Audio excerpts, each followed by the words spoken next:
ចឹងកន្លែងនេះនេះពាក់ព័ន្ធទៅនឹងដឹកនាំប្រជុំពិនិត្យតាមដានប្រចាំខែហ្នឹងគឺដឹកនាំដោយនាយកសាលាកន្លែងនេះណាបាទកន្លែងនេះគឺដឹកនាំដោយនាយកសាលាតើនាយកសាលាគាត់ធ្វើផែនការថាទៅប្រជុំរបស់គាត់ហ្នឹងគួរតែប្រជុំនៅខែណាខ្លះ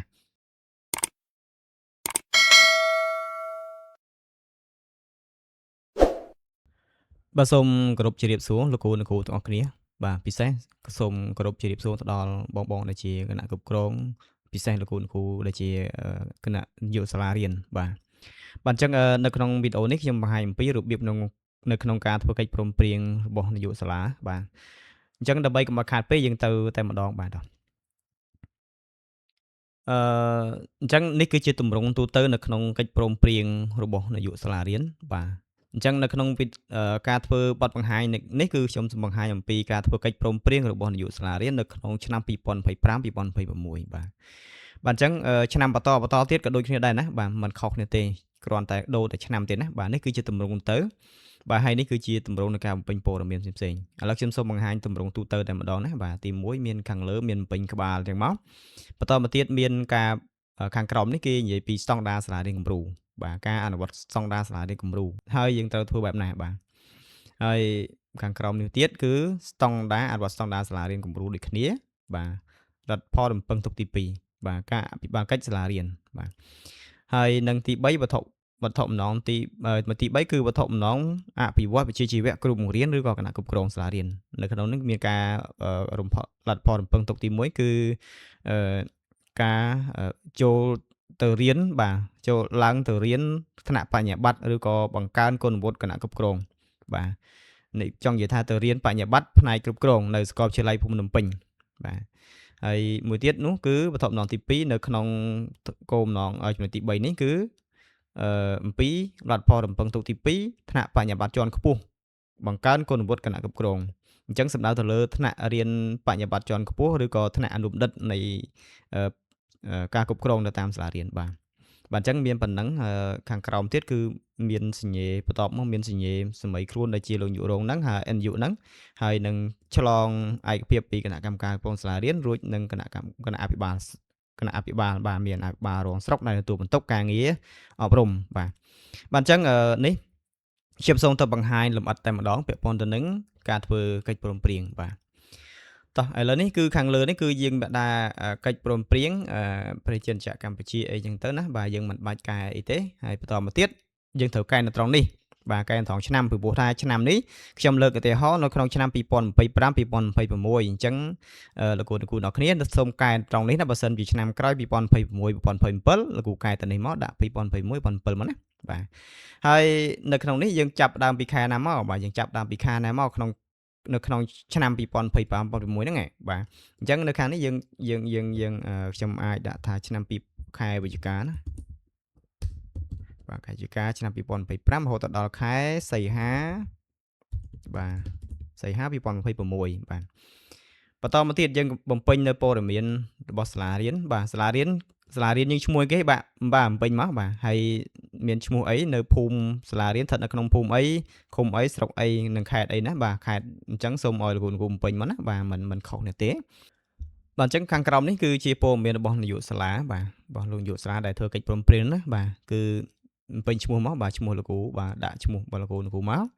ហើយនៅក្នុងឡើយនេះលោកគ្រូមិនបាច់កែសម្រួលទេប៉ុន្តែលោកគ្រូគិតថាលោកគ្រូអាចនឹងគេថាការអនុវត្តកំណែតម្រង់សាលារៀនឲ្យសម្រេចបន្ទុកឲ្យជាប់បន្ទុកស្តង់ដារនៅក្នុងឆ្នាំណាអញ្ចឹងជាគោលដៅរបស់លោកគ្រូយើងគិតថាឲ្យជាប់ស្តង់ដារសាលារៀនគំរូ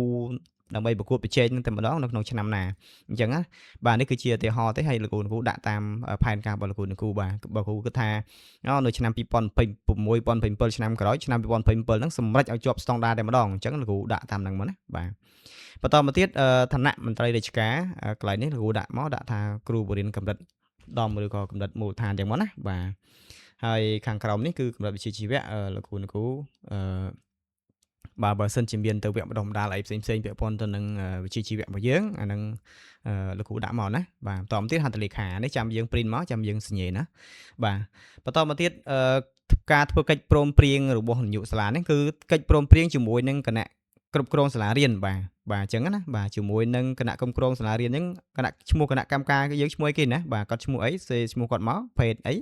ហើយគាត់អនុម័តដើម្បីឲ្យគាត់អនុម័តអញ្ចឹងកន្លែងនេះទុកចន្លោះសម្រាប់ឲ្យគាត់សញ្ញេណាគាត់សញ្ញេនៅខាងក្រោមនេះហើយនឹងចុះហត្ថលេខាសំទោសចុះថ្ងៃខែនៅថ្ងៃនេះដើម្បីថាគាត់ចុះនៅថ្ងៃណាគាត់ឯកភាពនៅថ្ងៃណាណាបាទបន្តមកទៀតការធ្វើកិច្ចព្រមព្រៀងរបស់នាយកសាលាគឺមាន2សូមបញ្ជាក់ឡើងវិញការធ្វើកិច្ចព្រមព្រៀងជាមួយរបស់នាយកសាលាគឺមាន2គឺកិច្ចព្រមព្រៀងឬក៏ការធ្វើកិច្ចសន្យាជាមួយនឹងគណៈកម្មការគ្រប់គ្រងសាលារៀននិងទី2ការធ្វើកិច្ចព្រមព្រៀងឬមួយក៏គេហៅថាការធ្វើកិច្ចសន្យាហ្នឹងជាមួយគណៈបែបទទួលបន្ទុកការងារអប់រំបាទអញ្ចឹងណាបាទអញ្ចឹងឡើងលេងនេះកន្លែងនេះដាក់ឈ្មោះគណៈកម្មការមកបន្តមកទៀតគឺឈ្មោះគណៈអភិបាលដែលគាត់ទទួលបន្ទុកការងារអប់រំបាទអញ្ចឹងយើងដាក់មកនៅខេត្តរបស់លោកគ្រូអ្នកគ្រូបាទគាត់ឈ្មោះនៅស្រុកខណ្ឌរបស់លោកគ្រូអ្នកគ្រូដែលគាត់ទទួលបន្ទុកហ្នឹងតើគាត់ឈ្មោះអីបាទអញ្ចឹងយើងបំពេញឈ្មោះគាត់មកណាបំពេញឈ្មោះគាត់មកភេទគាត់អីស្រីឬក៏ប្រុសបាទហើយថ្ងៃខែឆ្នាំឯកភាពដូចគ្នាទៅនឹងរបស់គណៈកម្មការដែរបាទដូចគណៈកម្មការដែរអញ្ចឹងយើងទុកចន្លោះសម្រាប់ឲ្យគាត់ចុះហត្ថលេខាហើយនឹងនេះបាទថ្ងៃខែដែលគាត់ទៅធ្វើណាបាទបន្តមកទៀតយើងនិយាយអំពីស្តង់ដារសាលារៀនគំរូ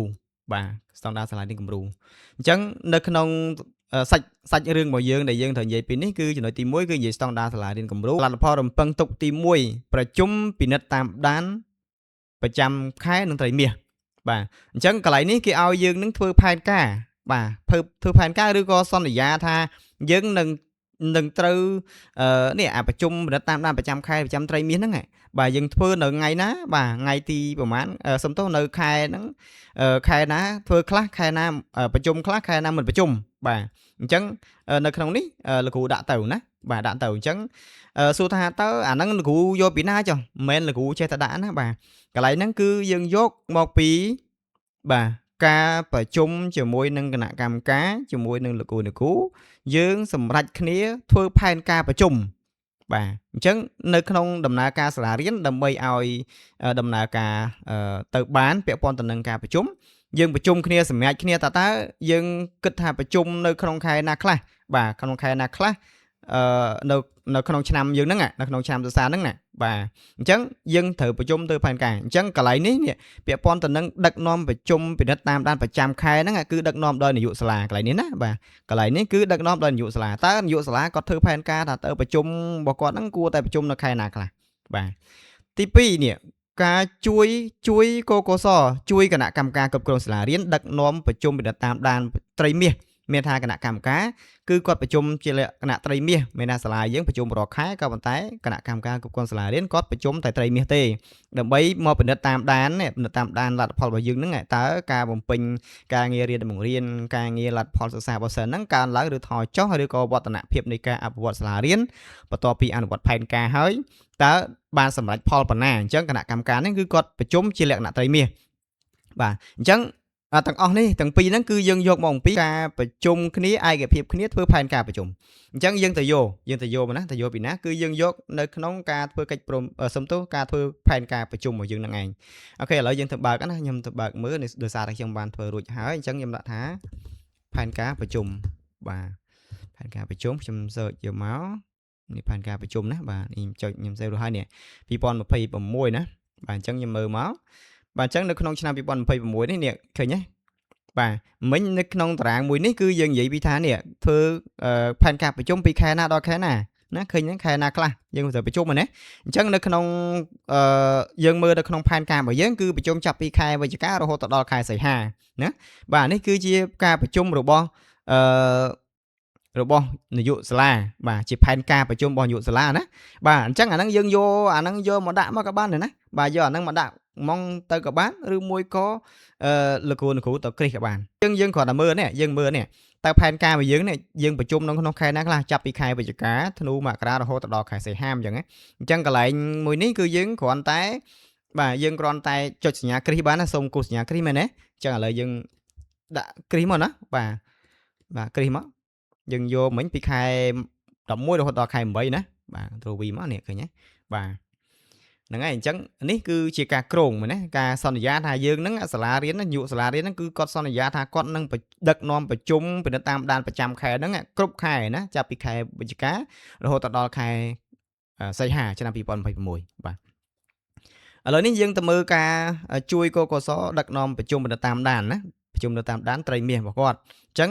มันខុសគ្នាទេយើងយកពីនឹងដូចគ្នាដោយសារតែយើងបានធ្វើរួចហើយអញ្ចឹងផែនការរបស់គណៈកម្មការគាត់ប្រជុំនៅក្នុងខែធ្នូបាទប្រជុំនៅក្នុងខែមីនាមិថុនាហើយនឹងសីហាធ្នូមីនាមិថុនាសីហា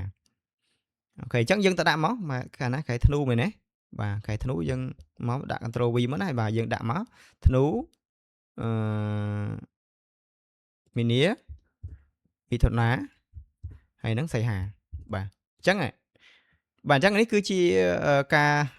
យើងអញ្ចឹងយើងដាក់ត្រង់ហ្នឹងគឺយើងយកមកអំពីផែនការមិញណាបាទសូមកុំភ្លេចណាឥឡូវសរុបមកវិញនៅក្នុងកលឹមនៅក្នុងរោជួដេកនៃ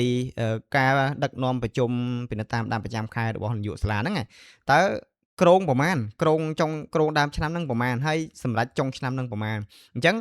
ជាក់ស្ដែងយើងក្រងមើលយើងក្រងពីខែ11រហូតដល់ខែ8អញ្ចឹងមើល2 4 6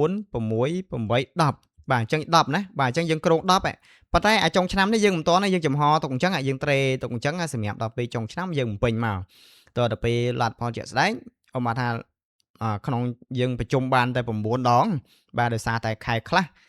យើងអត់បានប្រជុំយើងមានការងាររវល់ការងារអីផ្សេងទៅយកបានប្រជុំអញ្ចឹងក៏បានតែ9លើកឧទាហរណ៍ណាបាទលើកឧទាហរណ៍ទេបាទអញ្ចឹងកន្លែងចុងនេះមិនបាច់តន់បំពេញទេណាបាទមិនបាច់តន់បំពេញទេបាទ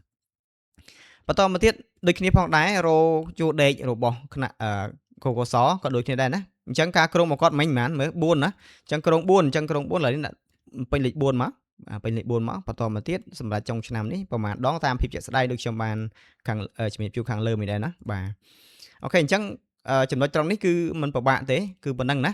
ហើយបន្តមកទៀតនេះការធ្វើកិច្ចព្រមព្រៀងសុបតោះការធ្វើកិច្ចព្រមព្រៀងនៅក្នុងការប្រជុំតាមដានហ្នឹងបាទអញ្ចឹងយើងដាក់ក្រុងប៉ុណ្ណឹងប៉ុន្តែសកម្មភាពដែលយើងត្រូវធ្វើនេះអញ្ចឹងសកម្មភាពដែលយើងត្រូវមកប្រជុំតាមដានហ្នឹងត្រូវមានអីខ្លះបាទត្រូវមានអីខ្លះនេះយកទិន្នន័យនេះការប្រជុំនៅតាមដានហ្នឹងគេយកអីខ្លះណាយកទិន្នន័យលទ្ធផលសិក្សាប្រចាំខែពីនាយករងបច្ចេកទេសសម្រាប់បង្ហាញក្នុងពេលប្រជុំពិនិត្យតាមដានប្រចាំខែបង្ហាញណាបាទយកមកបង្ហាញជូនលោកគ្រូអ្នកគ្រូអរគ្នាបង្ហាញថាមុខវិជ្ជារបស់លោកគ្រូអ្នកគ្រូបង្រៀនដែលធ្វើផែនការឬក៏កិច្ចព្រមព្រៀងរបស់លោកគ្រូអ្នកគ្រូពីដើមឆ្នាំមកដល់ខែបន្ទាប់យើងពិនិត្យតាមដានមកតើផែនការរបស់គាត់ហ្នឹងឬក៏កិច្ចព្រមព្រៀងរបស់គាត់ហ្នឹងដែលគាត់សន្យាថាគាត់ជាប់មីទេស A ពី5រហូតដល់10ហ្នឹងតើគាត់បានសម្រេចគោលដៅនៅកើនឡើងឬថយចុះបាទអានេះគឺអញ្ចឹងណាឃើញទេតមកទៀតគឺយកទិន្នន័យការគ្រប់គ្រងរដ្ឋបាលសាលារៀនពីនាយករងរដ្ឋបាលបាទសម្រាប់បង្ហាញនៅក្នុងកិច្ចប្រជុំបាទឃើញទេការងាររដ្ឋបាលរបស់នគរបន្ទុកថ្នាក់របស់សាលារៀនទាំងអស់យកមកបង្ហាញបច្ចុប្បន្នភាពទិន្នន័យក្នុងតារាងលទ្ធផលនិទេស ABC DFS តាមខែសម្រាប់បង្ហាញនៅក្នុងពេលប្រជុំបាទអញ្ចឹងខាងក្រោមនេះគឺជាកិច្ចការដែលយើងត្រូវធ្វើនេះដើម្បីយកមកដឹកនាំប្រជុំតាមដានហ្នឹងអញ្ចឹងប្រជុំតាមដានគឺយើងធ្វើប្រជុំតាមដានទៅលើការងារហ្នឹងបាទប្រជុំតាមដានទៅលើការងារទាំងអស់ហ្នឹងបាទមាន6ការងារហ្នឹងណាបាទ6ការងារហ្នឹងឯងបាទបន្តទៀតចុះអា6ហ្នឹងតើយើងធ្វើនៅខែណាខ្លះចុះបាទយើងធ្វើនៅក្នុងខែណាខ្លះហើយពេលណាខ្លះអញ្ចឹងខ្ញុំលើកឧទាហរណ៍មួយថាឥឡូវយើងដកមួយខ្ញុំលើកឧទាហរណ៍ណាដកយកចំណុច1ចំណុចទី5នេះគេថាដឹកនាំប្រជុំនៅតាមដានប្រចាំខែនិងរបាយការណ៍ណានៅក្នុងរបាយការណ៍អញ្ចឹងណាដឹកនាំប្រជុំតាមខែនិងរបាយការណ៍អ្នកឃើញទេចំណុចហ្នឹងតើយើងធ្វើនៅក្នុងខែណាក្នុងចំណោម6ការងារហ្នឹងយើងផ្ដោតអាណាមុនគេនៅក្នុងកិច្ចការដែលយើងប្រជុំហ្នឹងបាទអញ្ចឹងនៅក្នុងកន្លែងនេះគឺប្រជុំដឹកនាំប្រជុំទៅតាមដានប្រចាំខែនិងរបាយការណ៍មានថានេះយកអត្រាងលទ្ធផល ABC ហ្នឹងហើយនឹងការជួយគ្រូនិងជួយសិស្សជួបការលំបាកហ្នឹងបាទអញ្ចឹងយកមកប្រជុំហ្នឹងរៀងរាល់ខែពីខែណាដល់ខែណាអញ្ចឹងនៅក្នុងកន្លែងនេះគឺយើងប្រជុំរៀងរាល់ខែមែនទេប្រជុំរៀងរាល់ខែនៅក្នុងនេះឥឡូវនេះខ្ញុំសូមណែនាំឲ្យលោកគ្រូដាក់រៀងរាល់ខែតែម្ដងណាដាក់ពីខែណាកន្លែងនេះខែគេមិញយើងចាប់តាមពីខែវិច្ឆិកាដូចគ្នាណាខែវិច្ឆិកា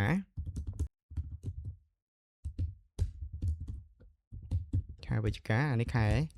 ខែសីហាណាបាទរហូតដល់ខែសីហាអញ្ចឹងកន្លែងផ្សេងៗនេះយើងដាក់ថាប្រចាំខែមកណាបាទប្រចាំខែឬក៏រៀងរាល់ខែណាដាក់រៀងរាល់ខែរៀងរាល់ខែបាទរៀងរាល់ខែមកណាបាទបន្តមកទៀតអានេះអីគេបាទអានេះជួយកកសបាទជួយកកសអានេះគឺការសង្ខេបខ្លីៗទៀតណាហើយលោកគ្រូអាចដកយកមកទាំង6នេះយកមកដាក់ដូចគ្នាណាយកមកដាក់មកទាំង6ហ្នឹងលោកគ្រូធ្វើដល់ថ្ងៃណាចាប់ពីខែដល់ខែណាណាបាទអញ្ចឹងជាក់ឡើងវិញការប្រជុំនៅតាមដានគឺយើងធ្វើទាំង6ហ្នឹងឯងបាទបន្តមកទៀតជួយកកសបាទក្នុងនាមនាយកសាលារៀនគឺបំពេញការងារ2នេះមើលណាជួយកកសដឹកនាំប្រជុំនៅតាមដានប្រចាំត្រីមាសនិងរបាយការណ៍សម្រាប់ជូនការិយាល័យអាជ្ញាធរដែនដីនិងមន្ទីរអប់រំបាទអញ្ចឹងយើងជួយគាត់នៅខែណាបាទជួយគាត់នៅខែណាអញ្ចឹងកន្លែងនេះយើងអាចដាក់ថាដាក់បានប្រចាំត្រីមាសក៏បានឬមួយក៏យើងអាចដាក់ថាចាប់ពីខែធ្នូណាខែធ្នូបាទពីខែធ្នូរហូតដល់ខែគេមិញខែសីហាណាបាទខែសីហាហើយកន្លែងនេះយើងអាចដាក់ថា note ថាប្រចាំត្រីមាសណាបាទដើម្បីឲ្យងាយយល់ណាបើសិនជាយើងគិតថាពីខែធ្នូដល់ខែសីហាអញ្ចឹងមិនថាប្រជុំរាល់ខែមិនអញ្ចឹងទេបាទអញ្ចឹងមិនអញ្ចឹងទេព្រោះប្រជុំគណៈកម្មការគឺប្រជុំតែត្រីមាសទេបាទអរគុណអញ្ចឹងនេះពាក់ព័ន្ធទៅនឹងចំណុចស្តង់ដារសាលារៀនគំរូទី1គោលវត្ថុបំណងទី1ណាចូលដល់ក្នុងគោលលទ្ធផលរំពឹងទុកទី2ការអនុវត្តអភិបាលកិច្ចសាលារៀនបាទអភិបាលកិច្ចសាលារៀនអញ្ចឹងអភិបាលកិច្ចសាលារៀនសំដៅទៅលើការងារអនុវត្តស្តង់ដារសាលារៀនគំរូដែលពាក់ព័ន្ធទៅនឹងស្តង់ដារសាលារៀនគំរូនៅក្នុងស្តង់ដារទាំង5ឃើញទេបាទស្តង់ដារទាំង5នេះដើម្បីសម្រេចស្តង់ដារទាំង5ហ្នឹងគេហៅថាអភិបាលកិច្ចសាលារៀនបាទអញ្ចឹងនៅក្នុងកន្លែងហ្នឹងចង់ឲ្យបញ្ជាក់ថានៅក្នុងកន្លែងតារាងមួយហ្នឹងគឺមាន3រ៉ូបាទ3រ៉ូគឺទី1គេថាដើមឆ្នាំគឺសំដៅទៅលើនេះបន្ទុកស្តង់ដារទី1ដើមឆ្នាំបានប្រមាណណាស្តង់ដារទី2ហ្នឹងដើមឆ្នាំបានប្រមាណណាបាទស្តង់ដារទី3ហ្នឹងដើមឆ្នាំបានប្រមាណស្តង់ដារទី4ស្តង់ដារទី5ហ្នឹងដើមឆ្នាំហ្នឹងបានប្រមាណបាទបានប្រមាណចង់និយាយថាយើងអនុវត្តការងារគ្រប់គ្រងឬក៏អភិបាលកិច្ចសាលារៀនហ្នឹងនៅក្នុងស្តង់ដារទី1សម្រេចបានប្រមាណបាទនៅក្នុងស្តង់ដារទី1ស្តង់ដារទី2រហូតដល់ស្តង់ដារទី5ហ្នឹងបាទនៅដើមឆ្នាំឬមួយក៏ចុងឆ្នាំមុនបាទចុងឆ្នាំមុនបាទបន្តមកទៀតកន្លែងនេះក្រងបាទក្រងអញ្ចឹងអាក្រងនេះគឺជាគោលដៅមួយឬក៏ជាការសន្យារបស់យើងមួយថាតើយើងចង់ឲ្យទៅដល់ណាមិនអញ្ចឹងទេបាទយើងចង់ឲ្យទៅដល់ណាអញ្ចឹងឥឡូវនេះខ្ញុំសូមបង្ហាញតែម្ដងចូលថាតើនេះអាលទ្ធផលតេស្តសំទោសដើមឆ្នាំហ្នឹងដែលលទ្ធផលដែលជាលទ្ធផលបន្ទុកស្តង់ដារតាមស្តង់ដារនីមួយពីស្តង់ដារទី1ដល់ស្តង់ដារទី5ហ្នឹងយើងយកពីណាមកណាហើយការក្រងហ្នឹងយកពីណាអញ្ចឹងខ្ញុំសូមបង្ហាញបន្តិចជាបទពិសោធន៍បន្តិចទៅនៅក្នុងកន្លែងនេះគឺយើងមិនពិបាកយល់ទេសូមឲ្យលោកគ្រូយើងទៅយកបាទបងនាយកសាលាបាទយើងទៅយកពីផែនការបាទយើងយកពីផែនការកែលម្អសាលារៀនយកមកដាក់កន្លែងហ្នឹងបាទយកមកដាក់បាទពីព្រោះអីនៅក្នុងផែនការកែលម្អសាលារៀនគឺបង្ហាញគឺមានដាក់បន្ទុកដើមឆ្នាំហើយនឹងដាក់បន្ទុកក្រងបាទបន្ទុកក្រងបាទបន្ទុកក្រងថាចុងឆ្នាំយើងសម្រេចប្រមាណអញ្ចឹងយើងអត់ខុសគ្នាទេយកអាហ្នឹងតែមកដាក់តែម្ដងអត់ពិបាកទេណាបាទអញ្ចឹងយើងទៅបើកមកឥឡូវយើងទៅមើលផែនការណាអូខេយើងចូលទៅក្នុងផែនការមកផែនការកែលម្អសាលារៀនបាទអញ្ចឹងផែនការកែលម្អសាលារៀនឲ្យអាស្រ័យទៅលើលោកគ្រូទេណាបាទលោកគ្រូសេលទុកឋានៈឋានីអីរក្សាទុកអីមិនយើងងាយស្រួលរកណាបាទនេះខ្ញុំបានរកឃើញនេះបាទផែនការកែលម្អសាលារៀននៅឆ្នាំ2025-2026បាទនេះចេញមកហើយណាបាទចេញមកហើយអញ្ចឹងកន្លែងនេះគឺអត់ពិបាកទេគឺលោកគ្រូគ្រាន់តែយកអានេះយកមកដាក់ទេហើយសួរថាអានេះបានមកពីណាចុះនេះបន្ទុកហ្នឹងនេះបន្ទុកសូចនាកររបស់យើងហ្នឹងបាទយើងយកពីណាមកបាទបន្ទុកហ្នឹងគឺយើងយកពីនេះបាទយកពីការធ្វើកិច្ចព្រមព្រៀងនេះនៅក្នុងសំទោសនៅក្នុងផែនការនេះដែលឧទាហរណ៍ថានេះបន្ទុកខ្ញុំលើកឧទាហរណ៍មួយនៅក្នុងស្តង់ដារទី2សូចនាករទី 2.1 ណាបាទសូចនាករ 2.1 នេះនៅក្នុងបន្ទុកដើមឆ្នាំគឺយើងបានតែ3ទេបន្ទុកឆ្នាំមុនយើងបានតែ3ទេបាទយើងបានតែបន្ទុកតែ3ទេនេះបាទប៉ុន្តែការក្រងមកយើងនេះអាចុងក្រោយនេះបន្ទុកក្រងអាចុងក្រោយណាបន្ទុកក្រងចុងក្រោយហ្នឹងតើយើង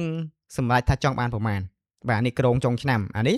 បន្ទុកដើមឆ្នាំហើយនឹងបន្ទុកក្រងចុងឆ្នាំអញ្ចឹងណាអញ្ចឹងអាទាំងអស់ហ្នឹងវាត្រូវទៅបូកសរុបហ្នឹងមកចូលនៅក្នុងតារាងមួយនេះបាទមកចូលក្នុងតារាងមួយហ្នឹងអ ចឹងយើងបូកសរុបពីក្រោមអស់គ្នាមកលោកគ្រូបំពេញអានេះហើយបាទលោកគ្រូបូកសរុបមកយកមកបំពេញនៅក្នុងតារាងខាងលើមួយនេះបាទនៅក្នុងតារាងខាងលើមួយនេះណាបាទអញ្ចឹងនេះខ្ញុំសូមលោកគ្រូបានឃើញហើយអញ្ចឹងខ្ញុំគ្រាន់តែយកដោយសារតែខ្ញុំមានតន័យហើយស្រេចយើងគ្រាន់តែយកតន័យហ្នឹងយកទៅដាក់តែម្ដងណាបាទអញ្ចឹងខ្ញុំសូមមកយកដាក់តែម្ដងអញ្ចឹងនៅក្នុងស្តង់ដារទី1បាទក្នុងស្តង់ដារទី1នេះបាទស្តង់ដារទី1នេះស្តង់ដារទី1ណាបាទក្នុងស្តង់ដារទី1នេះខ្ញុំបន្ទុកដើមឆ្នាំរបស់ខ្ញុំមាន84បាទហើយខ្ញុំក្រងយក102បាទក្រង102 84 102អញ្ចឹងខ្ញុំយកមកដាក់មកណាបាទ84 102អញ្ចឹងដាក់មក84ក្រងចុងឆ្នាំ102បន្ទុកបាទយើងចូលទៅក្នុងស្តង់ដារទី2ណាស្តង់ដារទី2គឺកលឹមបន្តនេះណាបាទបន្ទុកយើងដើមឆ្នាំយើងបានតែ108ទេប៉ុន្តែខ្ញុំក្រង119បាទក្រង119 108បាទ108អានេះ119បាទបន្ទុកស្តង់ដារទី3ស្តង់ដារទី3យើងមើលណាស្តង់ដារទី3ដូចគ្នាយើងគ្រាន់តែយកមកដាក់ទេបាន23ក្រង25បាទដើមឆ្នាំយើងបាន23ហើយយើងក្រង25បាទ25ស្តង់ដារទី4ស្តង់ដារទី4យើងមើលមកបាទខ្ញុំបាន103ហើយខ្ញុំក្រង110 103ហើយនឹងក្រង110បាទបន្ទុកស្តង់ដារទី5បាទស្តង់ដារទី5គឺយើងយកមកដាក់ដូចគ្នាគឺបាន18ក្រង19បាទក្រង19យកមកដាក់ដូចគ្នា18ហើយយើងក្រង19បាទហើយអានេះបន្ទុកសរុប3មកបាទឡើងផ្សេងៗដាក់បន្ទុកសរុបមកបានប្រហែលណាបាទអានេះបាន336បាទ336បន្ទុកនៅក្នុងឆ្នាំមុនឬមួយក៏ដើមឆ្នាំនេះណា336អញ្ចឹងក្រងចុងឆ្នាំខ្ញុំសម្រេចប្រហែលមិញខ្ញុំដាក់ក្រងចុងឆ្នាំរបស់ខ្ញុំគឺ375បាទ375គឺការឡើងមកអំពីការបូកសរុបទាំងអស់ហ្នឹងណាបាទបូកចូលគ្នាមក375បាទ375ណាបាទអញ្ចឹងអានេះគឺជាការធ្វើកិច្ចព្រមព្រៀងឬក៏ការសន្យាថានឹងដឹកនាំការអនុវត្តអភិបាលកិច្ចសាលារៀនហ្នឹងដើម្បីសម្រេចស្តង់ដារសាលារៀនគំរូហ្នឹងបាទអញ្ចឹងធ្វើម៉េចឲ្យបានបន្ទុកនេះអាក្រងចុងឆ្នាំឲ្យដល់ប៉ុណ្ណឹងណាដល់ប៉ុណ្ណឹងបាទហើយដល់ឡែកលទ្ធផលសម្រេចនេះគឺលោកគ្រូមិនតន់ដាក់ទេបាទក៏មិនតន់ដាក់នៅពេលដែលចុងឆ្នាំចាំយកមកដាក់ណាបាទចាំចុងឆ្នាំយើងធ្វើស្វ័យវាម្លាយមួយទៀតឬក៏យើងយកធ្វើស្វ័យវាម្លាយរួចហើយយើងយកបន្ទុកហ្នឹងយកមកដាក់បញ្ចូលតែម្ដងណាបាទអូខេអញ្ចឹងកុំឲ្យវិញឆ្ងាយយើងទៅទៀតណាហើយខាងក្រោមនេះគឺជាអីគេគឺជាកិច្ចការដែលបង្ហាញអំពីការអនុវត្តកិច្ចការរបស់យើងហ្នឹងដើម្បីសម្រេចស្តង់ដារហ្នឹងដើម្បីមានអីជាបន្ទាល់ដើម្បីជាក្រងការក្រងរបស់យើងហ្នឹងណាបាទយើងត្រូវធ្វើអីខ្លះអញ្ចឹងលោកគ្រូតាមពិនិត្យមើលនឹងទៅវាជាមិនពិបាកយល់ទេណាប៉ុន្តែសូមបញ្ជាក់ឡើងវិញថារឿងដែលសំខាន់បំផុតនៅក្នុងស្តង់ដារទាំង5គឺលោកគ្រូត្រូវយល់ច្បាស់នៅក្នុងស្តង់ដារទី1គឺមានប្រមាណសូចនាករលោកគ្រូត្រូវអនុវត្តប្រមាណសូចនាករហើយសូចនាករនីមួយលោកគ្រូត្រូវធ្វើឲ្យខ្លះបាទលោកគ្រូត្រូវយល់ឲ្យច្បាស់ហើយធ្វើទៅតាមការណែនាំឬមួយក៏គោលដៅរបស់ក្រសួងដែលបានដាក់ចេញមកអនុវត្តស្តង់ដារទាំង5នេះពីស្តង់ដារទី1រហូតដល់ស្តង់ដារទី5អញ្ចឹងលោកគ្រូប្រកាសណាបាទប្រកាសជានឹងមានប្រកាសជានឹងបានទៅសម្រេចនៅស្តង់ដារសាលារៀនគំរូរបស់លោកគ្រូហើយបាទអញ្ចឹងនេះគឺជាកិច្ចការដែលយើងត្រូវធ្វើណាបាទត្រូវធ្វើឲ្យដើម្បីបង្ហាញនៅផុសតាងមួយចំនួនអញ្ចឹងបញ្ជាក់ជូនឡើងវិញថាទាំងអស់ជាការក្រងនេះមិនមែនជាលេខដែលយើងចេះតែមកវេបញ្ចូលទេគឺត្រូវទៀមទាផុសតាងបាទទៀមទាផុសតាងឯកសារផុសតាងបាទនឹងរូបភាពផ្សេងសកម្មភាពមួយចំនួនបាទអញ្ចឹងនេះគឺជាបន្ទុកស្តង់ដារបាទហើយនេះគឺតារាងពេលវេលាលោកគ្រូធ្វើខែណាដល់ខែណាគ្រូដាក់មកណាបាទបន្តមកទៀតយើងចូលទៅដល់វត្ថុបំណងទី3គឺវត្ថុបំណងអភិវឌ្ឍវិជ្ជាជីវៈគ្រូបង្រៀនឬក៏គណៈគ្រប់គ្រងអញ្ចឹងនៅត្រង់កន្លែងនេះគឺសំដៅទៅលើថ្នាក់បញ្ញាបត្រការអភិវឌ្ឍដូចជាលោកគ្រូដែលឡើងទៅរៀននៅភូមិភ្នំពេញណាបើរៀនពាក្យគុណវុឌ្ឍគណៈគ្រប់គ្រងណាគណៈគ្រប់គ្រងឬក៏លោកគ្រូបង្រៀនអញ្ចឹងនៅក្នុងកន្លែងនេះគឺយើងនិយាយពីការអភិវឌ្ឍឬក៏បង្កើនគុណវុឌ្ឍគណៈគ្រប់គ្រងបាទអញ្ចឹងប្រសិនបើលោកគ្រូបានទៅរៀនឡើងទៅរៀននៅសាកលវិទ្យាល័យប្រសិនបើលោកគ្រូបានឡើងទៅរៀននៅសាកលវិទ្យាល័យភូមិភ្នំពេញដោយផ្ដោតទៅលើការងារអភិវឌ្ឍគុណវុឌ្ឍគណៈគ្រប់គ្រងនេះអញ្ចឹងលោកគ្រូបើសិនបើបានឡើងទៅរៀនលោកគ្រូដាក់មកណាបាទលោកគ្រូដាក់បំពេញមកណាបាទអញ្ចឹងកន្លែងនេះដាក់អីគេ ចូលរួមបង្កើនគុណវុឌ្ឍិគណៈគ្រប់គ្រងនេះលោកគ្រូចាប់ផ្ដើមពីខែណាពីឆ្នាំណាឥឡូវខ្ញុំលើកឧទាហរណ៍ឆ្នាំ2025ហើយចប់ឆ្នាំ2027ណាខ្ញុំលើកឧទាហរណ៍ណាបាទអញ្ចឹងហើយខាងក្រោមនេះក៏ដូចគ្នាណាបាទខាងក្រោមនេះក៏ដូចគ្នាអញ្ចឹងលោកគ្រូដាក់មកណាបាទជួយការងាររៀននៅបង្រៀននៅសាលារៀន2025ដូចគ្នាមកណាបាទ2027ដូចគ្នាមកបាទมันខុសគ្នាទេណាបាទអូខេឥឡូវមួយទៀតគឺវគ្គលទ្ធផលរំពឹងទុកទី2គឺបញ្ញាបត្រជាន់ខ្ពស់សំដៅទៅលើបញ្ញាបត្រការបង្កើនគុណវុឌ្ឍិគណៈគ្រប់គ្រងថ្នាក់អនុបណ្ឌិតណាអញ្ចឹងបើសិនបើលោកគ្រូបានទៅរៀនថ្នាក់អនុបណ្ឌិតលោកគ្រូដាក់មកណាបាទតែបើសិនជាលោកគ្រូកំពុងតែរៀនបញ្ញាបត្រទេមិនតាន់ចាប់ទេអញ្ចឹងលោកគ្រូឡើយនេះចំហណាអត់តាន់មានទេមែនទេតែបើសិនជាលោកគ្រូរៀននេះចាប់ហើយក៏លោកគ្រូកំពុងតែបន្តបញ្ញាបត្រជាន់ខ្ពស់អញ្ចឹងលោកគ្រូត្រូវពេញនឹងទៀតណាបាទពីខែណាដល់ខែណាពីឆ្នាំណាដល់ឆ្នាំណាបាទអូខេអញ្ចឹង